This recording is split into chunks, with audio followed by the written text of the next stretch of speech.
Hello बच्चों, स्वागत है आपका एक बार फिर से हानु ग्लोबल स्टडीज़ पर। और हम पॉलिटी की एमसीक्यू सीरीज शुरू की थी और एमसीक्यूज में हमने सर्वोच्च न्यायालय और नियंत्रक एवं महालेखा परीक्षक तक जितने भी क्वेश्चन हो सकते थे वो सभी किए हैं। उसमें हमने केसेस से रिलेटेड क्वेश्चन भी बहुत सारे किए हैं, आपके एग्जाम के पॉइंट ऑफ व्यू से बहुत इंपॉर्टेंट है। ठीक है, साथ ही साथ आज हम जो क्वेश्चन करेंगे वो करेंगे राज्य की कार्यपालिका से संबंधित। ठीक है जी, उसके बाद हम पहुंच जाएंगे ग्राम पंचायत पर, ठीक है, नगर पालिका से रिलेटेड, और उसके बाद कुछ संवैधानिक संशोधन जो हैं उन पर बात करेंगे। ठीक है, तो कोशिश करते हैं आज यहीं से नेक्स्ट क्वेश्चन से। बताइए, संविधान का कौन सा अनुच्छेद संविधान का कौन सा अनुच्छेद राज्यपाल को अध्यादेश जारी करने की शक्ति प्रदान करता है? ठीक है, जब अध्यादेश के बारे में आपके पेपर में क्वेश्चन आएगा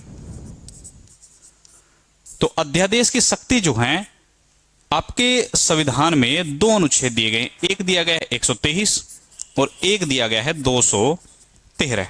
ठीक है, 123 जो है वो राष्ट्रपति के पास अध्यादेश जारी करने की शक्ति है। किसके पास है? राष्ट्रपति के पास। और 213 जो है वो है राज्यपाल के पास। किसके पास है? राज्यपाल जी के पास। जब हम अध्यादेश के बारे में बात करते हैं तो अध्यादेश का अर्थ ये होता है कि जब सदन सत्र में ना हो और कानून बनाने की आवश्यकता महसूस हो तो उन परिस्थितियों में राज्यपाल और राष्ट्रपति कानून का निर्माण कर सकते हैं। ठीक है जी, ऐसा कानून जो होता है वो 6 माह के लिए लागू होता है और जब सदन सत्र में आता है तो 6 माह और उसके बाद सत्र में आने के 6 सप्ताह का समय और दिया जाता है। तो जब अधिकतम समय की बात करेंगे कि अधिकतम कितने समय तक लागू रह सकता है अध्यादेश, तो आप याद रखेंगे 6 माह प्लस 6 सप्ताह। कितना याद रखेंगे? 6 माह प्लस 6 सप्ताह। लेकिन यदि आपके पेपर में केवल 6 माह ही आया है ऑप्शन में तो आप 6 माह ही लगाइएगा, लेकिन अगर 6 माह प्लस 6 सप्ताह आया है तो ऑप्शन नंबर जो है 6 माह जो 6 सप्ताह लिखा होगा उसी को आप लगाइएगा। ठीक है, तो इसमें पूछा है कि राज्यपाल के पास पूछा है, तो राज्यपाल के पास अध्यादेश जारी करने की शक्ति जो है आर्टिकल 213 में निहित है। किसमें है? आर्टिकल 213 में। ठीक है, चलते हैं नेक्स्ट क्वेश्चन की ओर। बताइए, क्वेश्चन नंबर 373, किसी राज्य के विधान परिषद में राज्यपाल कितने सदस्यों को मनोनीत कर सकता है? ठीक है जी, तो राज्यपाल के पास जब राज्य विधान परिषदें बनती हैं, विधान परिषद जिस तरीके से केंद्र के स्तर पर संसद होती है, क्या होती है? संसद, और संसद के अंतर्गत ही लोकसभा प्लस राज्यसभा होती है, उसी तरीके से राज्यों के अंतर्गत होती हैं विधानमंडलें। क्या होती हैं? विधानमंडल। और विधानमंडल के अंतर्गत विधानसभा प्लस विधान परिषदें होती हैं।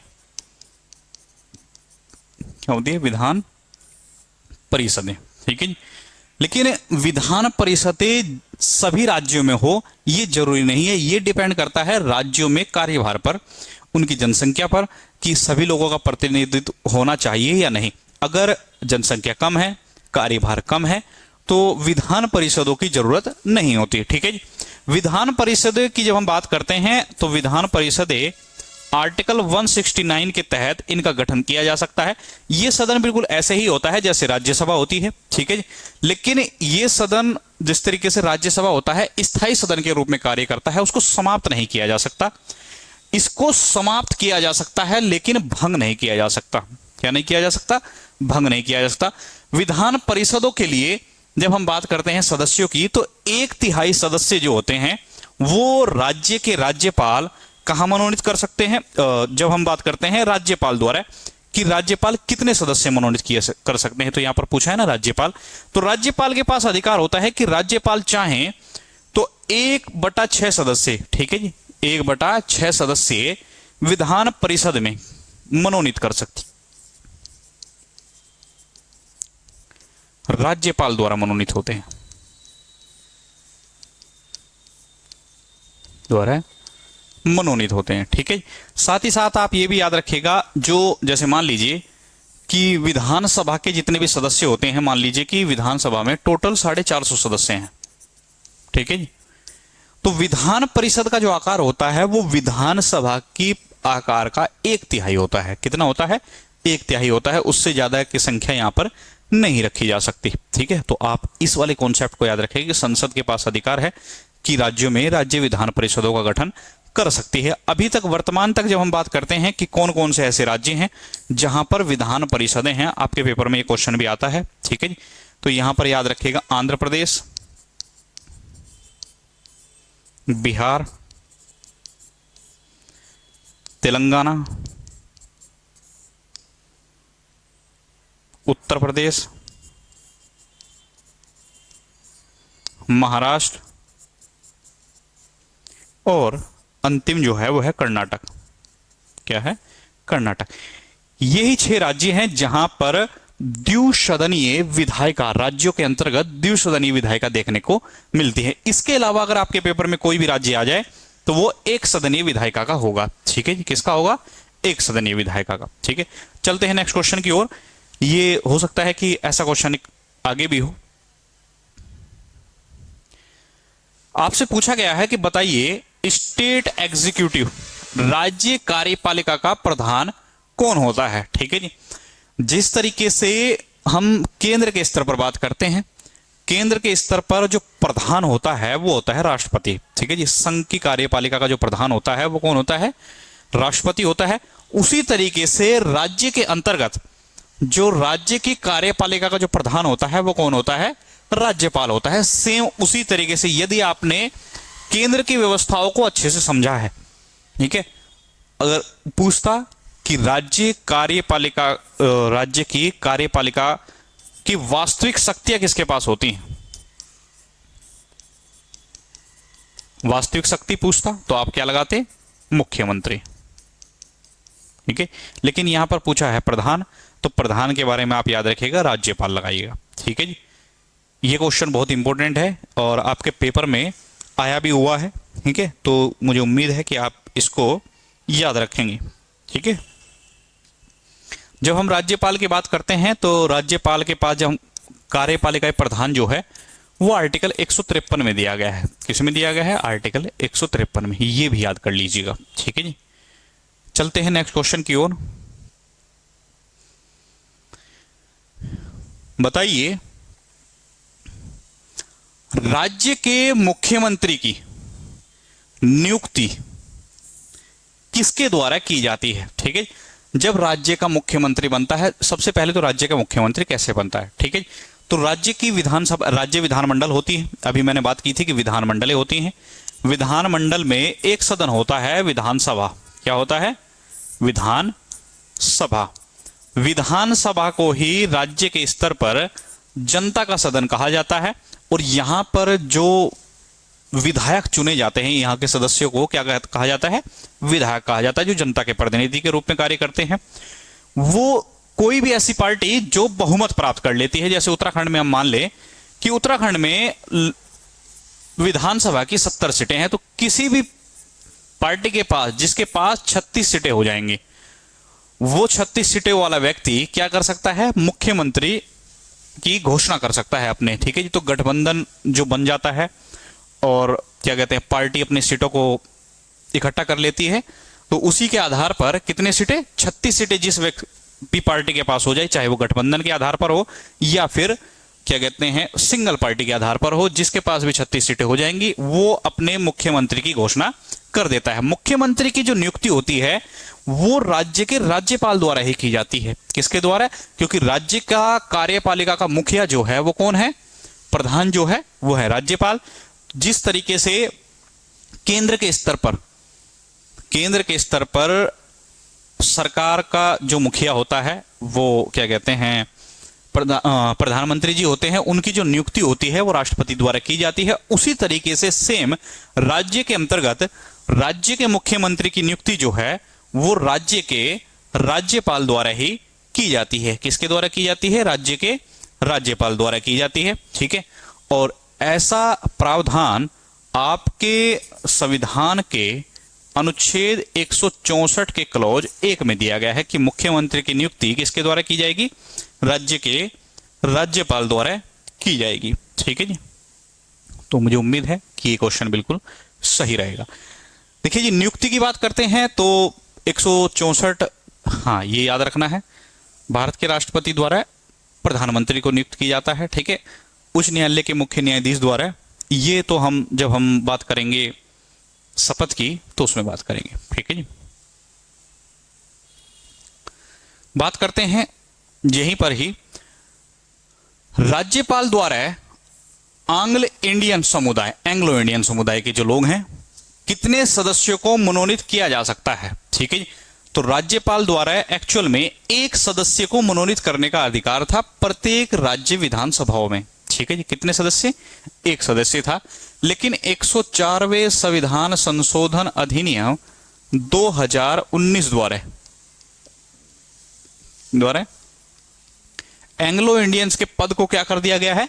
समाप्त कर दिया गया है। ठीक है, तो अब ऐसा कोई भी पद राज्य विधानसभाओं में और लोकसभा में कोई भी ऐसा पद अब बचा नहीं है। ठीक है जी, तो ये बात आप याद रखेंगे। लेकिन अगर हम बात करें कि राज्यपाल के पास ये अधिकार कहां से आता था, तो याद रखना है आर्टिकल 334 जो है वो ये अधिकार देता है। लेकिन 104वें संविधान संशोधन अधिनियम 2019 द्वारा इस मनोनीत करने की एंग्लो इंडियन के प्रोसेस को, पद को ही क्या कर दिया गया है? समाप्त कर दिया गया है। ठीक है, जब हम आपसे पूछेंगे कि 12 सदस्य कहां मनोनीत किए जा सकते हैं, तो 12 सदस्य राज्यसभा में मनोनीत किए जाते हैं। किसके द्वारा? राष्ट्रपति द्वारा किए जाते हैं। ठीक है, चलते हैं नेक्स्ट क्वेश्चन की ओर। निम्नलिखित में से किस राज्य में विधान परिषदें हैं? ठीक है, अभी अभी हमने आपको बताया था कि विधान परिषद वाले राज्य कौन कौन से हैं। ठीक है, तो विधान परिषद वाले राज्य जो हैं, पहला मैंने आपको बताया था आंध्र प्रदेश, दूसरा बिहार, तीसरा तेलंगाना, चौथा उत्तर प्रदेश,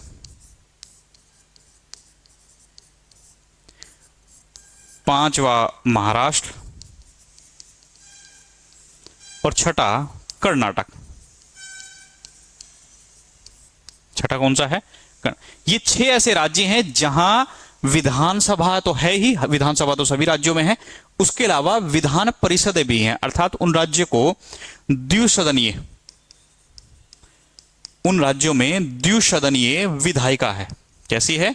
द्विसदनीय विधायिका। जैसे हम केंद्र के स्तर पर लोकसभा और राज्यसभा को देखते हैं, द्विसदनीय विधायिका देखते हैं, उसी तरीके से राज्यों में भी देखने के लिए मिलती है। ये पूछ रहा है कि निम्नलिखित में से किस राज्य में है, तो कौन सा ऐसा राज्य है? यहां पर आप मैच कर सकते हैं, आंध्र प्रदेश वो राज्य है जहां पर द्विसदनीय विधायिका अर्थात विधान परिषद आपको देखने के लिए मिलती है। विधान परिषद का जो गठन है आर्टिकल 169 के तहत किसके द्वारा किया जाता है? संसद के द्वारा किया जाता है। ठीक है, लेकिन ये डिपेंड करता है राज्य की विधानसभाओं पर, राज्य की विधानसभाओं पर डिपेंड करता है कि वो इसका गठन करना चाहते हैं या नहीं, पर निर्भर करता है। ठीक है जी, तो आपको इतना याद रखना है। तो अब आर्टिकल 169 संसद द्वारा किया जाता है, राज्य की विधानसभाओं पर निर्भर करता है। विधान परिषद वाले राज्य मैंने आपको लिखा दिए हैं, आंसर आपने लगा लिया है। ठीक है जी, चलते हैं नेक्स्ट क्वेश्चन की ओर कि बताइए, नेक्स्ट क्वेश्चन क्या कहता है कि बताइए, सेम क्वेश्चन ऐसा ही है कि बताइए निम्नलिखित में से किस राज्य की विधायिका में एक सदन है? कौन से ऐसा राज्य है जहां पर केवल एक ही सदन आपको देखने के लिए मिलता है? ठीक है, तो अभी अभी हमने बात की थी, आप चाहें तो इसकी एक ट्रिक है वो भी याद कर सकते हैं कि कौन कौन से राज्य हैं जहां पर तुम्हें द्विसदनीय विधायिका राज्यों में देखने के लिए मिलती है। अब तुम कर्नाटक में, ठीक है जी, तो ए से जो है वो आप याद रखिएगा आंध्र प्रदेश, बी से बिहार, टी से तेलंगाना, उत्तर प्रदेश, महाराष्ट्र और कर्नाटक। ठीक है जी, तो यहां पर पूछा है कि कौन से ये जो राज्य हैं सभी ये द्विसदनीय विधायिका वाले हैं, तो बिहार तो नहीं हो सकता है, कर्नाटक भी नहीं हो सकता, कर्नाटक तो है ऑलरेडी, महाराष्ट्र भी नहीं हो सकता। तो ऑप्शन नंबर जो सी है तमिलनाडु, तमिलनाडु ऐसा राज्य है जहां पर केवल एक ही सदन देखने के लिए मिलता है और वो है सिंगल सदन विधानसभा वाला। ठीक है, यहां पर विधान परिषद वाला कॉन्सेप्ट आपको देखने के लिए नहीं मिलता है। ठीक है, मुझे उम्मीद है कि आपकी ये ट्रिक जो है अब तुम कर्नाटक में इससे याद हो जाएगा, और क्योंकि ये कई बार क्वेश्चन आया हुआ है, ठीक है जी, तो उम्मीद करते हैं कि आप इसको सही कर पाएंगे। ठीक है जी, राज्य के राज्यपाल द्वारा अध्यादेश निर्गत करने की शक्ति का उल्लेख संविधान के किस अनुच्छेद में किया गया है? ठीक है, तो अभी अभी हमने बात की थी कि आर्टिकल 213 जो है वो राज्य के राज्यपाल को अध्यादेश जारी करने की शक्ति देता है उन परिस्थितियों में जब सदन सत्र में ना हो। ठीक है जी, तो ऐसी परिस्थितियां हो सकती हैं और ऐसा कानून 6 माह के लिए लागू होता है, और जब सदन स्टार्ट होता है, सदन के लागू होने स्टार्ट शुरू होने के 6 सप्ताह का समय और दिया जाता है कि उसको पारित करा लिया जाए। ठीक है जी, तो ऑप्शन नंबर जो ए है वो बिल्कुल राइट आंसर बैठता है। 123 जो है वो देता है राष्ट्रपति को अधिकार कि राष्ट्रपति अगर चाहें तो विषम परिस्थितियों में अध्यादेश जारी कर सकते हैं। ठीक है जी, चलते हैं नेक्स्ट क्वेश्चन की ओर। बताइए, निम्नलिखित में से किसे राज्य सूचना आयोग के सदस्यों को नियुक्त करने का अधिकार प्राप्त है? ठीक है, यहां पर राज्य सूचना आयोग के सदस्यों की बात की गई है। किसकी बात की गई है? राज्य सूचना आयोग। तो इसका मतलब ये संस्था जो है वो राज्य की संस्था है। किसकी संस्था है? राज्य की संस्था। हमने आपको एक कॉन्सेप्ट बताया था कि यदि कभी भी आपके पेपर में क्वेश्चन आए कि किसी केंद्र की संस्था में व्यक्तियों को या अध्यक्ष को, सदस्यों को किसके द्वारा नियुक्त किया जाता है, तो आप केंद्र के स्तर पर राष्ट्रपति लगाइएगा। किसका लगाना है? केंद्र के स्तर पर राष्ट्रपति। लेकिन यहां पर जो संस्था है वो दिखाई दे रही है आपको राज्य की। ठीक है, 95% ये ट्रिक जो है वो आपकी काम करेगी। ठीक है, तो राज्य सूचना आयोग के सदस्यों को नियुक्त करने की बात की गई है, तो यहां पर ये तो बात समाप्त हो गई है। केंद्रीय मुख्य सूचना आयुक्त जो होते हैं वो भी केंद्र के होते हैं। अब बात आ गई है राज्य के मुख्यमंत्री की। ठीक है, जब हम केंद्र के स्तर पर बात करते हैं तो हम बात करते हैं राष्ट्रपति की, राष्ट्रपति नियुक्त करेंगे। और जब हम राज्य के स्तर पर बात करते हैं तो राज्य के स्तर पर जो प्रधान होते हैं कार्यपालिका के वो होते हैं राज्यपाल। तो नियुक्ति का प्रावधान भी किसके पास होता है? राज्यपाल जी के पास होता है। मुख्यमंत्री किसी भी व्यक्ति की कोई नियुक्ति नहीं करते। तो ऑप्शन नंबर डी जो है, राज्य के राज्यपाल ही क्या करते हैं? नियुक्ति करते हैं। राज्य सूचना आयोग के अध्यक्ष और सदस्य दोनों की नियुक्ति की जाती है। ठीक है, साथ ही मैं आपको बता दूं कि राज्य सूचना आयोग के सदस्यों का जो कार्यकाल होता है वो 5 वर्ष या 65 वर्ष की आयु जो पहले पूरी हो जाए उसको माना जाता है। 5 वर्ष या फिर 65 वर्ष की आयु तक। तो जितने भी सदस्य हैं वो सदस्य 5 वर्ष या 65 वर्ष की आयु जो पहले पूरी हो जाएगी तब तक बने रहेंगे राज्यपाल के प्रसाद पर्यंत पर।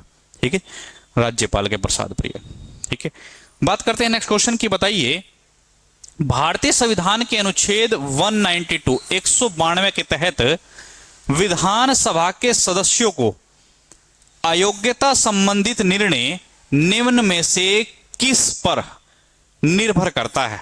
ठीक है, तो उसने पूछा है कि बताइए 192 के तहत जो नियम दिए गए हैं अंतर्गत जो है विधानसभा के सदस्यों का अयोग्यता संबंधित जो निर्णय है वो किस पर निर्भर करता है?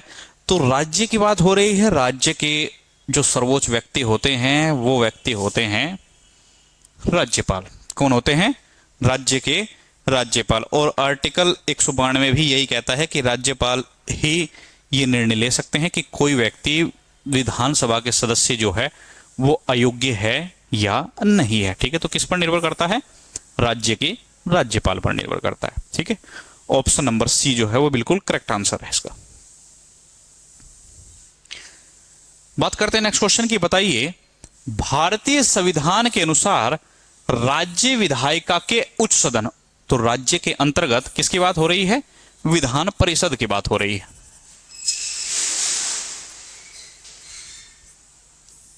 विधान परिषद का गठन और इसकी समाप्ति किसके द्वारा की जा सकती है? अभी अभी हम बात कर रहे थे कि राज्य की जो विधान परिषदें होती हैं वो आर्टिकल 169 के तहत भारत की संसद द्वारा इनका गठन और क्या किया जाता है? समापन किया जा सकता है, समाप्त की जा सकती हैं राज्य विधानसभाओं के सुझाव पर। लेकिन राज्य विधानसभाओं का सुझाव जरूरी होता है, ठीक है। तो यहां पर पूछा हुआ है कि राज्य विधानसभा द्वारा है, तो ऐसा तो नहीं है। राज्य भारतीय संसद द्वारा, ये बिल्कुल सही आंसर है। राज्यपाल का कोई कॉन्सेप्ट नहीं है, राष्ट्रपति के आदेश का भी कोई कॉन्सेप्ट नहीं है। तो 169 आर्टिकल 169 ये कहता है कि भारतीय संसद द्वारा राज्य में विधान परिषदों का गठन किया जा सकता है। क्या किया जा सकता है? विधान परिषदों का गठन। और जब विधान परिषद के बारे में हम बात करते हैं तो ये उसी तरीके से काम करता है जिस तरीके से राज्यसभा होती है, ठीक है जी।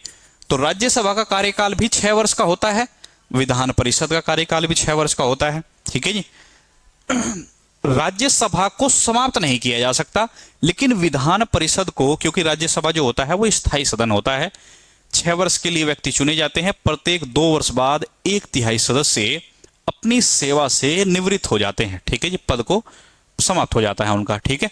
तो विधान परिषद जो होता है वो 6 वर्ष के लिए कार्यकाल के लिए चुने जाते हैं, लेकिन विधान परिषद को अगर चाहे तो संसद द्वारा इसको समाप्त किया जा सकता है, इसको भंग नहीं किया जा सकता। केवल क्या किया जा सकता है? गठन, समाप्त। भंग करने का कोई कॉन्सेप्ट नहीं है, ठीक है जी। चलते हैं नेक्स्ट क्वेश्चन की ओर। बताइए निम्न में से किसे भंग नहीं किया जा सकता किंतु समाप्त किया जा सकता है, ठीक है जी। अभी अभी हम इसके बारे में ही बात कर रहे थे। राज्यसभा, जिस तरीके से हम बात करते हैं, राज्यसभा स्थायी सदन है, ठीक है, इसको भंग भी नहीं किया जा सकता, स्थायी है, भंग नहीं किया जा सकता। लेकिन ये कह रहे हैं कि भंग नहीं किया जा सकता और ना ही भंग किया जा सकता है और ना ही समाप्त नहीं किया जा सकता, ठीक है जी। लोकसभा स्थायी सदन नहीं है, यह एक अस्थायी सदन है, इसको भंग किया जा सकता है। क्या किया जा सकता है? भंग किया जा सकता है, ठीक है। राज्य विधानसभा भी लोकसभा के सदन के समाप्ति समान होता है, ठीक है। लेकिन अभी अभी हमने राज्य विधान परिषद के बारे में बात की। राज्य विधानसभा का गठन जो है वो आर्टिकल 170 में लिखा गया है और विधान परिषद जो है वो आर्टिकल 69 में लिखी गई है, ठीक है। राज्य विधान परिषद के बारे में अभी भी मैंने बताया था कि इसको भंग नहीं किया जा सकता, केवल क्या किया जा सकता है? समाप्त किया जा सकता है, ठीक है। ये क्वेश्चन को आप स्टार लगा के रखिएगा क्योंकि ये आपके पेपर में आया हुआ है। ऐसे क्वेश्चन की संभावनाएं ज्यादा रहती हैं पेपर में, क्योंकि जहां पर बहुत सारी चीजें मर्ज हो रही होती हैं वहां से क्वेश्चन की संभावनाएं ज्यादा हैं, ठीक है। चलते हैं नेक्स्ट क्वेश्चन की ओर। बताइए निम्नलिखित में से किसे महाभियोग के बिना पद से हटाया जा सकता है, ठीक है जी। महाभियोग के बिना पद से हटाया जा सकता है। राष्ट्रपति के लिए आर्टिकल 61 में महाभियोग की प्रक्रिया का उल्लेख है। तो महाभियोग शब्द जो है वो तो एक्चुअल में ही राष्ट्रपति के लिए है, तो ये तो ऑप्शन हो ही नहीं सकता, इसको तो काट दीजिए। बात करते हैं भारत का मुख्य न्यायाधीश। भारत के मुख्य न्यायाधीश के बारे में लिखा है कि महाभियोग की प्रक्रिया के समान प्रक्रिया होगी, ठीक है जी। तो ये भी नहीं हो सकता है, ये तो कह रहा है कि महाभियोग के बिना ही हटा दें। मुख्य निर्वाचन आयुक्त के बारे में भी ऐसा कुछ नहीं कहा गया है, वहां पर भी महाभियोग के समान प्रक्रिया की बात की गई है। लेकिन ऐसा एक व्यक्ति है जिसे राष्ट्रपति द्वारा नियुक्त किया जाता है, राज्यपाल को, ठीक है जी। राज्यपाल की नियुक्ति आर्टिकल 153 के तहत राष्ट्रपति द्वारा की जाती है और राष्ट्रपति के प्रसाद पर्यंत ही राज्यपाल राज्य के अंतर्गत कार्य करते हैं, ठीक है जी। क्या करते हैं? प्रसाद पर्यंत कार्य करते हैं। तो राष्ट्रपति जब चाहें किसी भी महाभियोग के बिना उन्हें पद से क्या कर सकते हैं? हटा सकते हैं, ठीक है। इसलिए आपने देखा होगा कि जब नई सरकारें चुनकर आती हैं तो केंद्र से ही बहुत सारे राज्यों के जो राज्यपाल होते हैं उनको चेंज कर दिया जाता है, ठीक है जी। तो अभी अभी क्या कहते हैं, पश्चिम बंगाल में ममता बनर्जी की सरकार चली गई है, मोदी गवर्नमेंट, बीजेपी गवर्नमेंट वहां पर आ गई है, ठीक है। तो आप देखेंगे कि वहां पर जो राज्यपाल की नियुक्ति होगी और जो पद पदासीन अधिकारी होंगे वो सारे अब किसके हो जाएंगे, पार्टी के व्यक्ति हो जाएंगे। ठीक है, यही कॉन्सेप्ट चलता है। वहां पर महाधिवक्ता भी उसी पार्टी का हो जाएगा और ठीक है, उसी तरीके से वहां पर सभी लोगों को नियुक्त कर दिया जाएगा। बताइए संविधान के किस अनुच्छेद के अंतर्गत राज्यपाल को राज्य मंत्रिमंडल से उसके विनिर्णयों की सूचना प्राप्त करने का अधिकार है? कौन सा ऐसा आर्टिकल है जो ये कहता है कि बताइए राज्यपाल को राज्य मंत्रिमंडल से उसके निर्णयों की सूचना प्राप्त करने का अधिकार है? ठीक है जी, तो ये अधिकार दिया गया है आर्टिकल 167 में। किसमें दिया गया है? अनुच्छेद 167 ये कहता है कि राज्यपाल के पास प्रशासन संबंधी और विधान विषय कोई भी जानकारी मुख्यमंत्री से मांगने का अधिकार होता है, राज्य मंत्रिमंडल से मांगने का अधिकार होता है। तो ये आप याद रखिएगा। ठीक है, आर्टिकल 168 जो है वो राज्य के विधानमंडल के गठन के बारे में बात करता है। ठीक है, किसका बात करता है? राज्य के विधानमंडल के बारे में।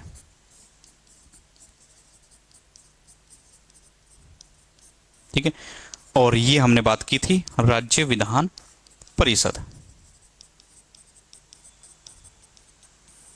विधान परिषद के बारे में बात करता है। ठीक है जी, तो विधान 168 जो है विधानमंडल है, उसके अंदर 169 के अंदर विधान परिषद है और 170 के अंतर्गत विधान सभा का जिक्र किया गया है। ठीक है जी, 166 जो है वो राज्य की सरकार के कार्य के संचालन के बारे में बात करता है। ठीक है जी, राज्य सरकार के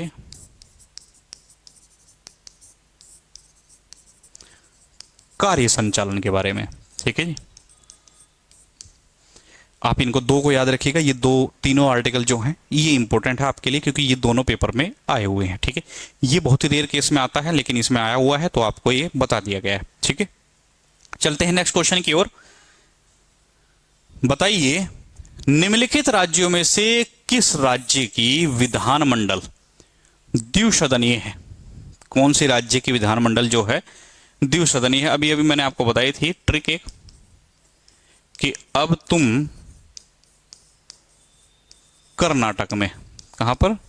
कर्नाटक में। ठीक है, ए से आंध्र प्रदेश, बी से बिहार, टी से तेलंगाना, उत्तर प्रदेश, महाराष्ट्र और कर्नाटक। ठीक है, तो आप देखिए जी इसमें से कौन सा ऐसा राज्य है जो इस लिस्ट में आता है, क्योंकि सभी राज्य द्विसदनीय विधायिका वाले हैं। ठीक है, तो कौन सा है? बिहार राज्य ऐसा है जो द्विसदनीय विधायिका वाला राज्य है। इसके अलावा जो भी हैं वो किसे हैं? सिंगल हैं। तो ये तीनों जो हैं एक सदनीय विधायिका के राज्य हैं, अर्थात केवल विधानसभा है। यहां पर केवल विधानसभा है। ठीक है जी, चलते हैं नेक्स्ट क्वेश्चन की ओर। बताइए निम्नलिखित राज्यों में से कहां विधान परिषद नहीं है? ठीक है, तो विधान परिषद वाले राज्य कौन कौन से नहीं हैं? तो अभी इसी पर ही बात कर रहे थे। ट्रिक हमने आपको बता रखी है, इससे रिलेटेड क्वेश्चन इसका मतलब बहुत ज्यादा आए हुए हैं आपके पेपर में। अब तुम कर्नाटक में। ठीक है, तो आप इसमें से देख लीजिएगा इसमें कौन कौन सा राज्य है जो विधान परिषदें हैं जिसमें। तो इसमें तो उत्तर प्रदेश में भी है, महाराष्ट्र में भी है, कर्नाटक में भी है। केवल उत्तराखंड एक ऐसा राज्य है इसी इन लिस्ट में जहां पर विधान परिषद नहीं है। ठीक है जी, तो ये ट्रिक जो है आपकी हर जगह काम करेंगी बशर्ते आपके समय पर याद आ जाए। ठीक है जी, बात करते हैं नेक्स्ट क्वेश्चन की। बताइए कि राज्यपाल को पद एवं गोपनीयता की शपथ कौन दिलवाता है? राज्य के स्तर पर जब हम बात करते हैं कि बताइए कौन ऐसा व्यक्ति है जो राज्यपाल को उसके पद और गोपनीयता की शपथ दिलाता है। जिस तरीके से केंद्र के स्तर पर राष्ट्रपति जी को भारत के मुख्य न्यायाधीश, सर्वोच्च न्यायालय के मुख्य न्यायाधीश शपथ और गोपनीयता की शपथ दिलाते हैं। ठीक है, पद और गोपनीयता की शपथ दिलाते हैं, उसी तरीके से राज्य के स्तर पर राज्यपाल को उच्च न्यायालय के मुख्य न्यायाधीश, किसके जी?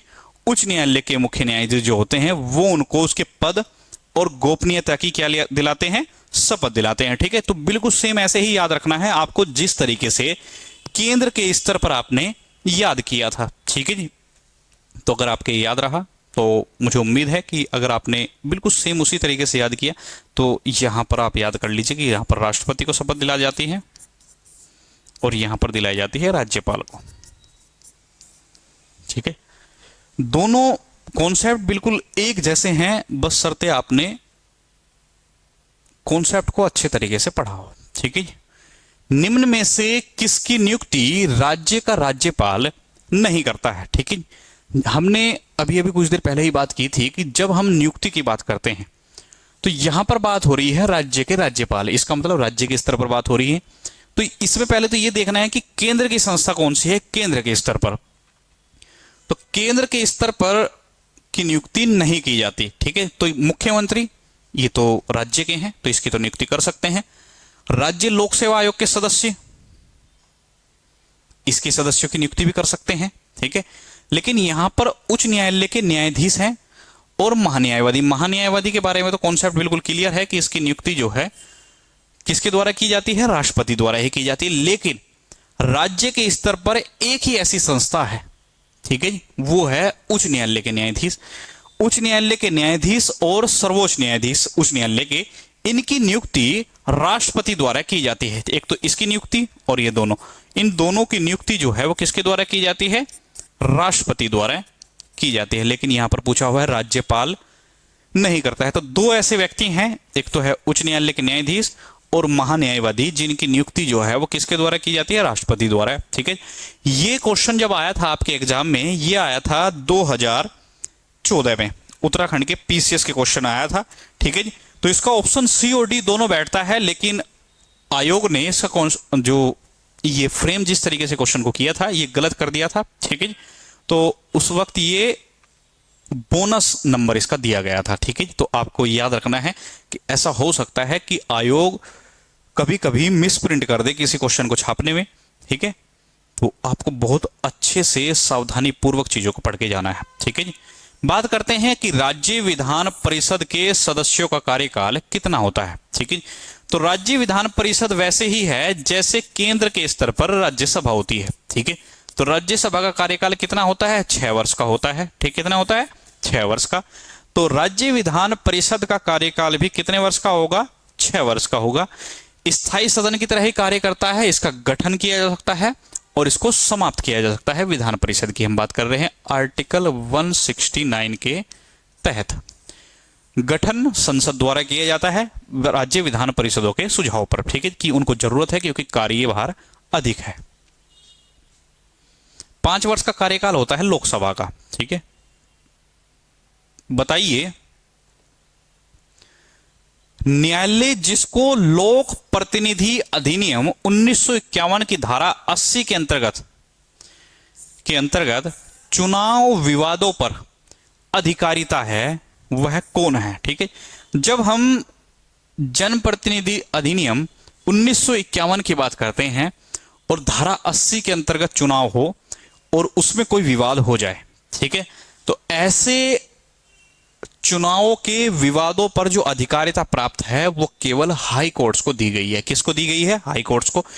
अच्छा क्वेश्चन है, याद रखिएगा, क्योंकि अधिकतर जो लोग हैं वो सोचते हैं कि जब क्या कहते हैं सर्वोच्च न्यायालय केंद्र के स्तर पर जब राष्ट्रपति, लोकसभा और राज्यसभा के चुनाव से संबंधित कोई गड़बड़ी होती है, क्योंकि राष्ट्रपति के बारे में तो साफ साफ ये कहा गया है कि सुप्रीम कोर्ट में ही उसके विवादों का निर्धारण होगा। ठीक है, लेकिन जब हम जनप्रतिनिधि अधिनियम के तहत बात करते हैं तो उसका जो अधिकार दिया गया है वो किसको दिया गया है, हाई कोर्ट्स को दिया गया है। ठीक है, तो मुझे उम्मीद है कि ये क्वेश्चन आपके याद रहेगा। ठीक है, क्योंकि मैंने इसका कारण आपको बता दिया है। ठीक है, सहायक सत्र न्यायाधीश की नियुक्ति किसके द्वारा की जाती है, असिस्टेंट सेशंस की बात कर रहे हैं। ठीक है, तो आपको ये बताना है किसकी नियुक्ति किसके द्वारा की जाती है। सहायक सत्र न्यायाधीश की नियुक्ति, सहायक सत्र न्यायाधीश की जो नियुक्ति है, पहली बात तो यहां पर जब बात कर रहे हैं असिस्टेंट सेशन जज की 392, तो यहां पर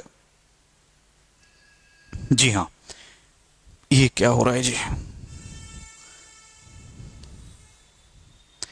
देखिए जी, यहां पर बात की गई है सहायक सत्र न्यायाधीश की नियुक्ति की। तो सहायक सत्र न्यायाधीश की नियुक्ति जो होती है वो की जाती है उच्च न्यायालयों में, ठीक है। किसमें की जाती है? हाई कोर्ट्स में की जाती है। और हाई कोर्ट्स में जो नियुक्तियां की जाती हैं सहायक के रूप में, अर्थात जब कार्यभार बढ़ जाता है, अपर या सत्र न्यायाधीश की जो नियुक्ति होती है वो नियुक्ति हमेशा संबंधित राज्य के उच्च न्यायालय द्वारा की जाती है। तो उस उच्च न्यायालय द्वारा ही, जिस उच्च न्यायालय में उनको नियुक्त करना है, उसी उच्च न्यायालय द्वारा नियुक्तियां की जाती हैं, ठीक है जी। तो ये क्वेश्चन आपको याद रखना है, क्योंकि सहायक सत्र की बात हो रही है। जहां तक मुझे याद है कि इसका आर्टिकल जो है 229 समथिंग कुछ है, ठीक है। तो इसका मुझे कंफर्म नहीं है, आर्टिकल का तो बिल्कुल भी कंफर्म नहीं है, ठीक है। लेकिन ये याद है क्योंकि सत्र न्यायाधीश जो होते हैं वो हमेशा हाई कोर्ट्स में नियुक्त किए जाते हैं। हाई कोर्ट्स के आधार पर ही ये क्वेश्चन का आंसर जो है उच्च न्यायालय के संबंधित होगा, ठीक है जी। बात करते हैं नेक्स्ट क्वेश्चन की। बताइए, अंडमान निकोबार द्वीप समूह निम्नलिखित में से किस उच्च न्यायालय के क्षेत्राधिकार के अंतर्गत आता है, ठीक है। तो अंडमान निकोबार द्वीप समूह की जब हम बात करते हैं तो सबसे पहले तो आपको मैं एक मैप, ये मैप आप याद रखिएगा, ठीक है।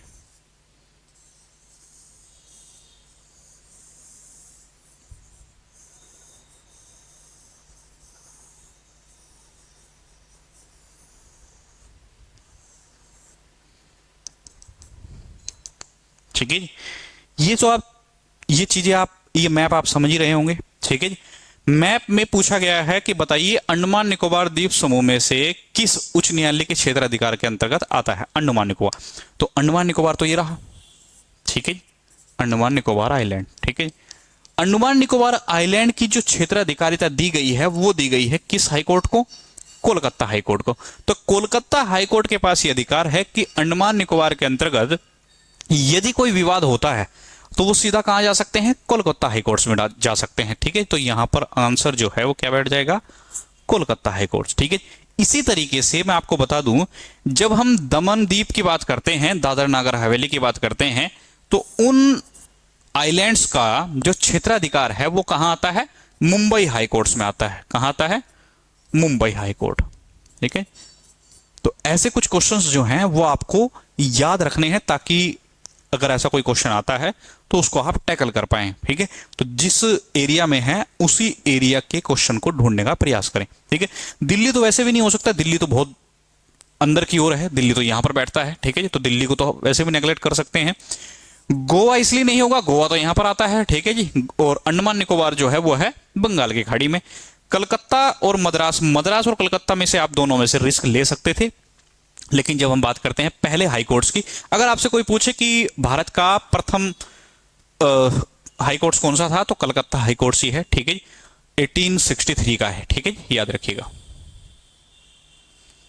और साथ ही साथ अगर आपसे कोई पूछ ले कि ऐसा कौन सा उच्च न्यायालय है जिसकी क्षेत्राधिकारिता सबसे ज्यादा राज्यों पर है, तो यहां पर मैंने कल ही आपको बताया था कि एक गुवाहाटी हाईकोर्ट है जिसकी अधिकारिता असम, नागालैंड, मिजोरम और अरुणाचल प्रदेश पर है। किस पर है? अरुणाचल प्रदेश, 3 राज्यों पर है असम के अलावा, ठीक है। क्योंकि वहां पर अलग से खंडपीठ भी स्थापित की गई है, ठीक है। तो आप इनको याद रखिएगा। बताइए, निम्नलिखित में से किस राज्य के पास अपना उच्च न्यायालय है? तो कौन सा ऐसा राज्य है जिसके पास अपना उच्च न्यायालय है? अभी लास्ट क्वेश्चन में ही हमने बात की थी, हमने अभी आपको बताया था कि जो गुवाहाटी है हाईकोर्ट जो है वो किसका है? एक्चुअल में असम का है। और इसकी जो क्षेत्राधिकारिता है वो अरुणाचल प्रदेश प्लस नागालैंड प्लस मिजोरम, इन 3 राज्यों पर विस्तारित है, ठीक है जी। तो अरुणाचल प्रदेश काट दीजिए, मिजोरम काट दीजिए, और ऑप्शन नंबर जो बी है असम, ठीक है जी। 394 जो है उसका ऑप्शन जो है वो है बी, असम। क्योंकि जो गोवा है, गोवा अभी हम पीछे बात कर रहे थे, गोवा में भी अपना हाईकोर्ट नहीं है। गोवा की हाईकोर्ट, गोवा की जो क्षेत्राधिकारिता है, मतलब गोवा में अगर कोई केस होता है तो वो भी मुंबई हाईकोर्ट में ही सुना जाएगा, क्योंकि वहां पर जनसंख्या कम है, तो इसीलिए वहां पर हाईकोर्ट की स्थापना नहीं की गई है। तो गोवा के लिए भी कौन सा हाईकोर्ट है? मुंबई हाईकोर्ट है। बस एक ही बचता है, असम राज्य। असम राज्य के पास अपना हाईकोर्ट है। ठीक है, भारत में सबसे ज्यादा अधिकारिता क्षेत्र वाला जो हाईकोर्ट है वो गुवाहाटी हाईकोर्ट ही है, ये भी बात याद रखिएगा। ठीक है जी। बात करते हैं नेक्स्ट क्वेश्चन की, भारत में सबसे बड़ा उच्च न्यायालय कौन सा है? देखो, जब हम बात करते हैं सबसे बड़े हाई कोर्ट्स की, तो आप देखिए जी, कभी भी सबसे बड़ी विधानसभा से रिलेटेड क्वेश्चन आ जाए, विधान परिषद से आ जाए, या फिर सबसे ज्यादा न्यायाधीशों की संख्या से आ जाए, किसी से भी आ जाए, तो आप आंख मूंद कर यहां पर ढूंढने का प्रयास कीजिएगा कि यूपी कहां पर है। यूपी, ठीक है, तो यूपी का इलाहाबाद, ठीक है, इलाहाबाद हाईकोर्ट की बात करते हैं। ठीक है जी, प्रयागराज में इसकी खंडपीठ स्थापित है। इसकी खंडपीठ जो है वो प्रयागराज में भी है और लखनऊ में भी है। ठीक है, इलाहाबाद को ही प्रयागराज कहते हैं, और हाईकोर्ट जो है वो कहां पर है? इलाहाबाद हाईकोर्ट के नाम से जाना जाता है। ठीक है, लेकिन अब तो इसका नाम जो है वो चेंज हो गया है। ठीक, क्या हो गया है? प्रयागराज हो गया है। ठीक है जी। लेकिन जब हम बात करते हैं खंडपीठ की, तो खंडपीठ की जो स्थापना है वो कहां पर की गई है? लखनऊ में भी की गई है। ठीक है, खंडपीठ के पास वैसे ही अधिकार होते हैं जैसे हाई कोर्ट्स के पास होते हैं। ठीक है, हिमाचल के पास अपना हाई कोर्ट है, शिमला, नैनीताल। पंजाब हरियाणा जो है वो चंडीगढ़ हाई कोर्ट के नाम से जाना जाता है। ठीक है, ये तो आपको पता ही होगा। लेकिन यहां पर पूछा गया है सबसे बड़े का। सबसे बड़े वाला कॉन्सेप्ट मैंने आपको बता दिया है कि बहुत सारे मामलों में आप क्या लगा सकते हैं? यूपी का नाम लगा सकते हैं। ठीक है जी। बात करते हैं क्वेश्चन की, भारत में उच्च न्यायालयों की संख्या कितनी है? तो भारत में हाई कोर्ट्स की संख्या वर्तमान में अगर हम बात करें तो 25 हाई कोर्ट्स हैं। कितने हैं? 25। ठीक है, तो 25 हाई कोर्ट्स हैं वर्तमान में। और साथ ही साथ मैं बता दूं कि कल ही आज तारीख कल ही जो सुप्रीम कोर्ट के सर्वोच्च न्यायालय के जो न्यायाधीश हैं, क्योंकि मैंने कल सर्वोच्च न्यायालय के न्यायाधीशों की संख्या के बारे में बताया था,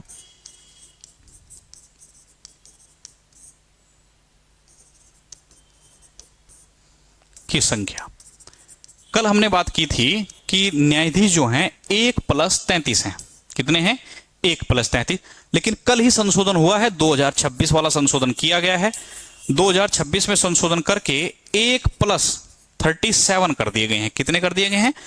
4 अन्य न्यायाधीशों की संख्या बढ़ा दी गई है, +4 अन्य न्यायाधीश। ठीक है, तो याद रखना है टोटल कितने हो गए हैं? 1+37 अर्थात 38 न्यायाधीश हो गए हैं। ठीक है, कल ही नोटिस जारी हुआ है, गजट में भी आ गया है, आज के न्यूज़पेपर में भी है। ठीक है, तो याद रखना है ये सब चीजें। ये क्वेश्चन थोड़ा कॉन्सेप्चुअल है। ठीक है, इसको एक बार पढ़ते हैं। ठीक है, निम्नलिखित में से कौन सा कथन सही नहीं है? सही कथन के बारे में हमें, गलत कथन के बारे में एक्चुअल में हमें बात करनी है। कौन से कथन के बारे में? गलत। सही नहीं का मतलब गलत है। ठीक है, पहला ऑप्शन ये कहता है कि एक उच्च न्यायालय का निर्णय अन्य उच्च न्यायालयों के निर्णय पर अबाधकारी होता है। ठीक है, तो जब हम बात करते हैं, यहां पर एक क्वेश्चन लिखा हुआ है कि एक उच्च न्यायालय का निर्णय अन्य उच्च न्यायालयों के निर्णयों पर क्या होता है? अबाधकारी होता है। तो ऐसा कहीं पर भी लिखा हुआ नहीं है।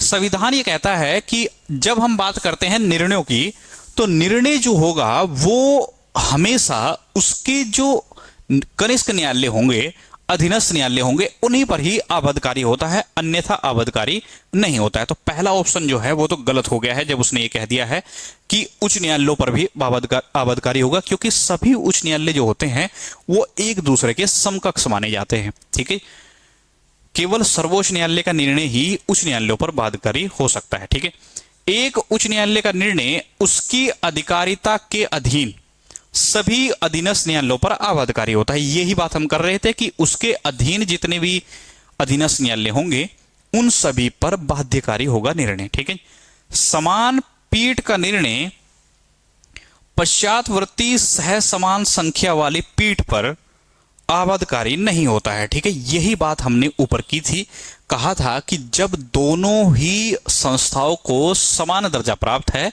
तो उन पर वो निर्णय अबाधकारी अर्थात बाध्यकारी नहीं होते हैं। तो इसीलिए हमने इस क्वेश्चन को गलत कर दिया था, और यही बात यहां पर कही गई है कि समान संख्या वाली पीठ वाली आबादकारी नहीं होती है। ठीक है, नेक्स्ट बात करते हैं, खंडपीठ का निर्णय एकल पीठ पर आबादकारी होता है। ठीक है जी, खंडपीठ का निर्णय डबल पीठ की। ठीक है, इसका मतलब यह है कि जब मान लीजिए कि किसी सिंगल न्यायाधीश ने, एक न्यायाधीश ने कोई डिसीजन दिया है, तो इस डिसीजन को बदलने के लिए, इसके निर्णय को बदलने के लिए हमेशा कितने जज की जरूरत पड़ेगी? 2 जज की जरूरत पड़ेगी।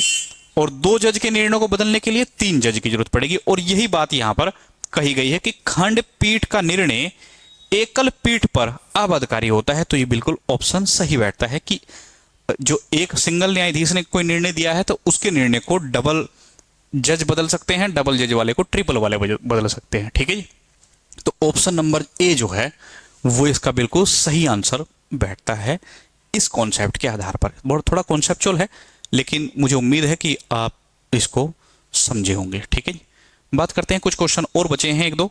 ठीक है जी, 398 क्वेश्चन की हम बात करते हैं। 398 क्वेश्चन क्या कहता है? ठीक है जी, ये कहता है कि भारतीय संविधान के निम्नलिखित में से कौन सा अनुच्छेद संघ और राज्यों के लिए अखिल भारतीय न्यायिक सेवा, ठीक है, अखिल भारतीय न्यायिक सेवा जो है आपके संविधान के अनुच्छेद 312 में दी गई है, जिसमें कहा गया है कि अगर राज्यसभा चाहे तो किसी भी सेवा को अखिल भारतीय सेवाएं घोषित कर सकती है। ठीक है, ऐसा अधिकार जो है विशेष बहुमत से पारित किया जा सकता है। उपस्थित और मतदान करने वाले और सदन की कुल सदस्य संख्या के बहुमत द्वारा अर्थात 2/3 बहुमत द्वारा इसको पारित करके क्या कर सकती है?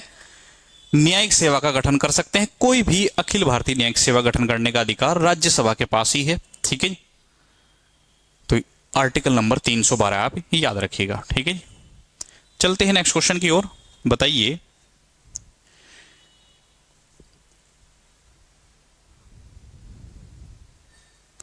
निम्नलिखित में से कौन सही सुमेलित नहीं है? कौन सही सुमेलित नहीं है?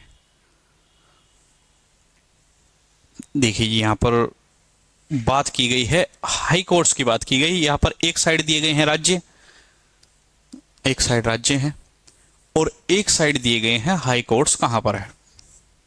ठीक है जी, जहां तक मुझे याद है ये सीट जो हैं ये खंडपीठ वाली सीट होंगी। ठीक है, तो कौन सी इसकी बात की गई है?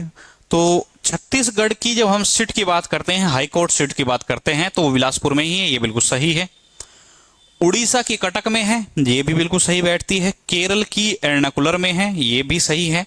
लेकिन राजस्थान की जो खंडपीठ है वो जयपुर में ना होकर, मतलब हाई कोर्ट जो है वो कहां पर है? जोधपुर में है। ठीक है, तो ऑप्शन नंबर बी जो है वो इसका राइट आंसर बैठता है, क्योंकि ये गलत है। ठीक है, चलते हैं नेक्स्ट क्वेश्चन की ओर।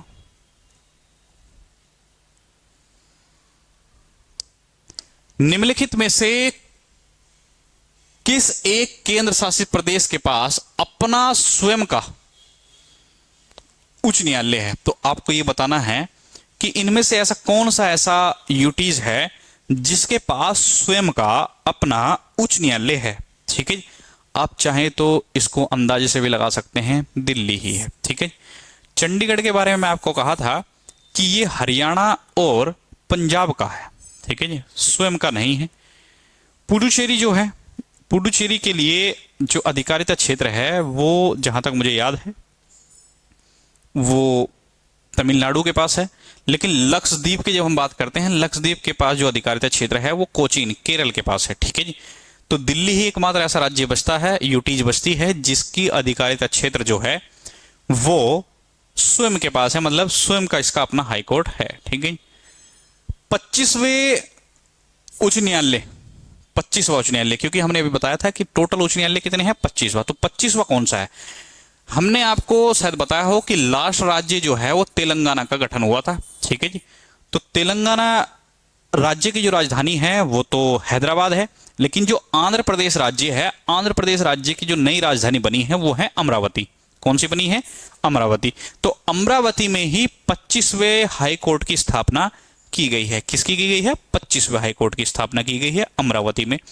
और इसका जो उपबंध है आपके संविधान के आर्टिकल 214 में दिया गया है। किस में दिया गया है? 214 में। ठीक है, तो याद रखिएगा, ये सब तो पुराने हैं। अमरावती, अगर आपने याद रहा कि तेलंगाना नए राज्य का गठन किया गया था और तेलंगाना राज्य की राजधानी हैदराबाद है, और जो नया राज्य जो आंध्र प्रदेश है उसकी जो राजधानी है वो कौन सी बना दी गई है? अमरावती बना दी गई है। ठीक है, बात करते हैं कि सबसे भारत में सबसे पुराना हाई कोर्ट कौन सा है।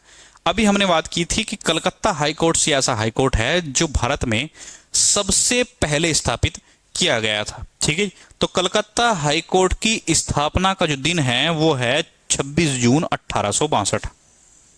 कौन सा है? 26 जून 1862 में इसकी स्थापना कर दी गई थी। ठीक है, ठीक है, याद रखिएगा। चलते हैं नेक्स्ट क्वेश्चन की ओर। बताइए,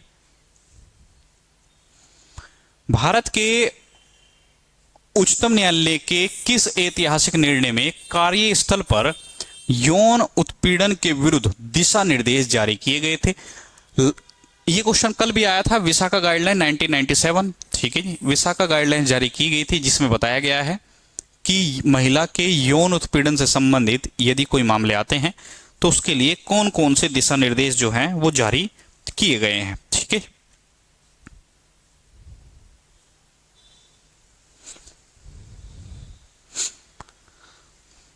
भारत के संविधान के किस अनुच्छेद द्वारा राष्ट्रपति को उच्च न्यायालय का कार्यकारी मुख्य न्यायाधीश, किस अनुच्छेद द्वारा राष्ट्रपति को उच्च न्यायालय का कार्यकारी मुख्य न्यायाधीश नियुक्त करने की शक्ति दी गई है? आर्टिकल 223 के तहत दी गई है। आर्टिकल 223 में राष्ट्रपति के पास यह अधिकार है कि यदि उच्च न्यायालय का मुख्य न्यायाधीश उपस्थित नहीं है तो उनके स्थान पर कार्यकारी मुख्य न्यायाधीश की नियुक्ति कर सकते हैं। ठीक है जी, और इनको वही वेतन भत्ते प्राप्त होते हैं, वही सुविधाएं मिलती हैं जो मिलती हैं राज्य के मुख्य न्यायाधीश को।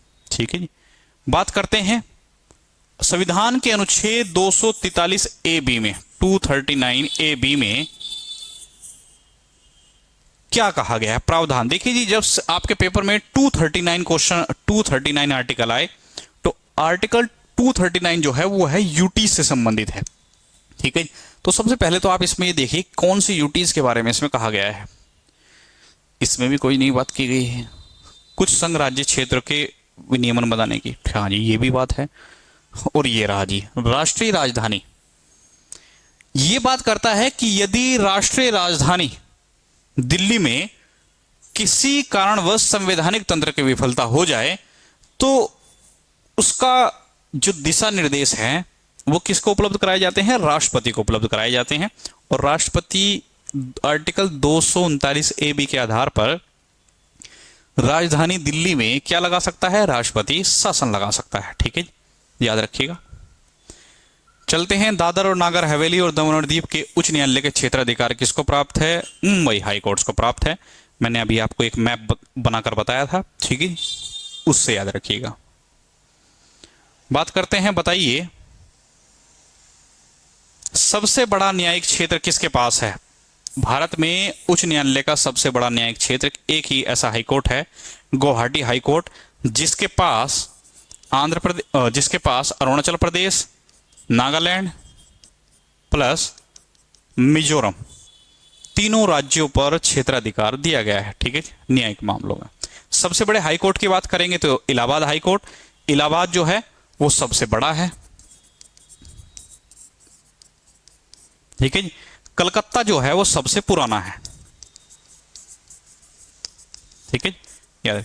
बंबई की जब हम बात करते हैं, बंबई के बारे में मैंने आपको कहा था कि बंबई जो है वो दादर नागर हवेली और उसके अलावा गोवा के ऊपर भी क्षेत्राधिकार रखता है। ठीक है जी, चलते हैं नेक्स्ट क्वेश्चन की ओर। बताइए संविधान के अनुसार राज्य विधानमंडल के उच्च सदन को कौन स्थापित एवं निश्चित कर सकता है? ये क्वेश्चन की बात हम कर चुके हैं आर्टिकल 169 के तहत। ठीक है, भारतीय संसद को ही अधिकार है कि उच्च सदन, राज्य विधानमंडल के उच्च सदन का मतलब होता है विधान परिषद। क्या होता है? विधान परिषद। ठीक है जी, विधान परिषद के बारे में बात।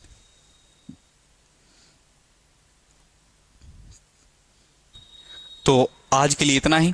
आज के जो क्वेश्चन थे हमारे वो संघ राज्य की कार्यपालिका संबंधित थे, संविधान के भाग 6 से संबंधित थे। ठीक है, अब जो है हम इसके बाद पहुंच जाएंगे ग्राम पंचायतों पर। ठीक है जी, वहां से क्वेश्चन आने की संभावना ज्यादा है। ठीक है, तो मिलते हैं नेक्स्ट क्लास में। आज के लिए इतना ही। जय हिंद।